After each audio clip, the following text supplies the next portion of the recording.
Почитувани, советничката група на Левица во општина Аеродром на последната седница на Советот алармираше за скапите и неоправдани трошоци за училишните така наречени екскурзии во парк шумата Газибаба.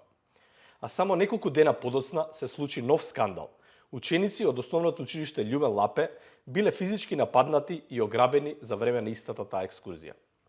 Дополнително загрижува фактот што родителите претходно беа принудени да плаќаат по 350 денари за превоз до парк шумата Газибаба, дестинација која е на само неколку минути од општина Аеродром. Наместо безбедна и организирана училишна активност, во природа децата доживеале стрес и биле нападнати и ограбени. Прашуваме каде биле наставниците и одговорните лица кои требало да се грижат за безбедноста на учениците. Дали некој воопшто ја следел состојбата за време на екскурзијата и најважно дали градоначалникот Дејан Митевски ќе побара одговорност од директорите за овој двоен грабеж. Прво врз џебот на родителите, а потоа и врз самите деца.